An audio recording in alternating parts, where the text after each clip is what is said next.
मोहम्मद शहाबुद्दीन साहब जब ये सिवान में सांसद थे और आप लोगों का जो एक टीम था जो कि गलत करने वाले डॉक्टरों के ऊपर आप लोग नकेल कसते थे, तो उस समय लोग याद करते हैं।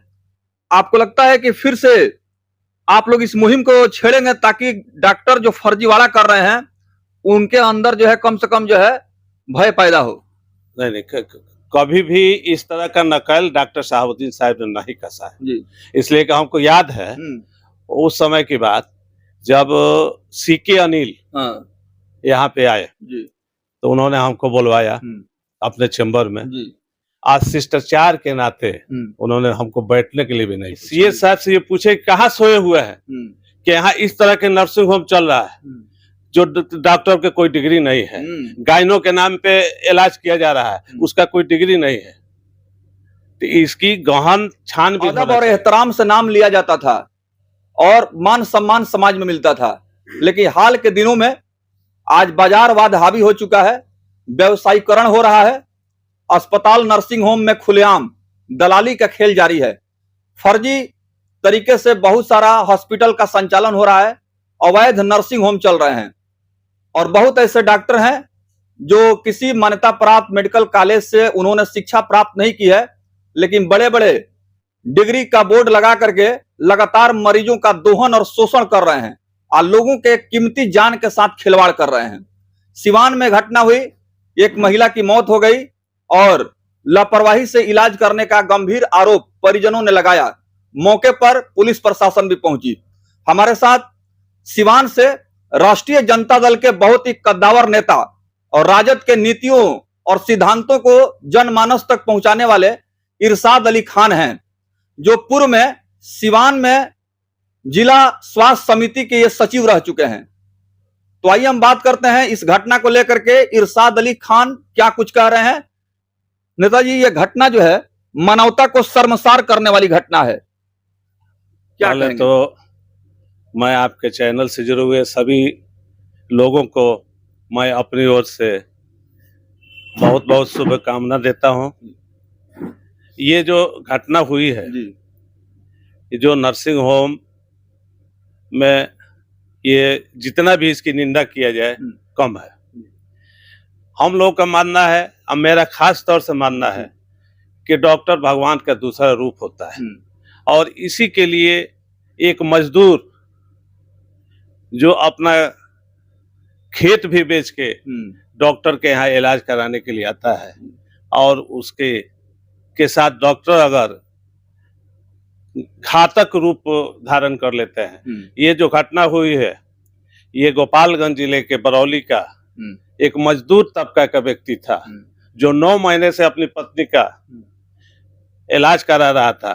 घर में आधी रोटी खाता था मगर इस चिकित्सक के यहाँ आकर इलाज कराता था और उसके साथ जो घटना हुई, बच्चा भी को मार दिया गया और उसकी पत्नी को कहा गया कि तुम्हारी पत्नी सीरियस पोजीशन में है, खून की जरूरत है, और जब वो खून लाने गया तो उसकी पत्नी को मरे हुए स्थिति में एम्बुलेंस में रखकर ये लोग फरार हो गए। जी, तो आप देख रहे हैं मानवता शर्मसार हो रही है। डॉक्टरों और अस्पतालों पर अब भरोसा और विश्वास लोगों का कम होने लगा है। अब डॉक्टरों को दूसरा भगवान नहीं बल्कि अब लोग राक्षस कह रहे हैं, हैवान और शैतान कह के संबोधित कर रहे हैं। हालांकि सभी डॉक्टर इसमें शामिल नहीं हैं। आज भी ऐसे बहुत सारे डॉक्टर हैं जो इंसानियत पसंद हैं, वसूल पसंद हैं और अपने मरीज को लेकर के हमेशा सजग रहते हैं और अपना जान जोखिम में डाल करके मरीज का जान बचाते हैं। लेकिन कुछ ऐसे डॉक्टर हैं जो पैसे के लालच में अपना जमीर तक बेच दे रहे हैं और लोगों के साथ धोखाधड़ी कर रहे हैं, उन्हें जम करके लूट रहे हैं। ऐसे डॉक्टरों के ऊपर आप क्या मांग करेंगे जिला प्रशासन से? नहीं, पहले तो मैं आपको एक चीज बताना चाहता हूँ कि मेरी बेटी भी आपको MBBS MD है। अभी 2 महीना पहले मैंने उसकी शादी किया है, वो भी MS ऑर्थो है। मैं दावे के साथ ये कह सकता हूँ कि कोई डॉक्टर जो डिग्री वाला होगा वो किसी पेशेंट के साथ इस तरह का जो दुर्व्यवहार हुआ है वो कभी नहीं कर सकता है। डिग्री वाला मैं ये दावे के साथ कह रहा हूँ कि यहाँ अगर जिला प्रशासन, हम डीएम साहब से मांग करते हैं और सीएस साहब से मांग करते हैं, क्योंकि डीएम साहब का तो पूरा जिला है, बहुत सारे विभागों को देखना है। सीएस साहब कहाँ सोए हुए हैं? मैं चूंकि मंगल पांडे साहब हम लोग बड़ी इज्जत करते हैं, इसी जिला के हैं और मंत्री भी हैं और यहाँ स्वास्थ्य सेवाओं का जाल बिछा दिए हैं, मगर हम उनसे भी ये मांग करते हैं कि सीएस साहब से ये पूछे कहाँ सोए हुए हैं कि यहाँ इस तरह के नर्सिंग होम चल रहा है जो डॉक्टर के कोई डिग्री नहीं है, गायनों के नाम पे इलाज किया जा रहा है, उसका कोई डिग्री नहीं है।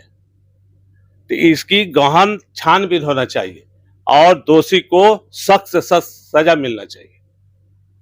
अभी सिवान का जो हालात है देखने को मिल रहा है कि लगातार इस तरह के अवैध नर्सिंग होम, हॉस्पिटल, फर्जी डॉक्टर्स लगातार हॉस्पिटल खोल रहे हैं, उनका कारोबार खूब फल फूल रहा है और सीधी सादी भोली भाली जनता ऐसे फर्जी डॉक्टरों के चंगुल में फंस करके अपना सब कुछ बर्बाद कर रही है।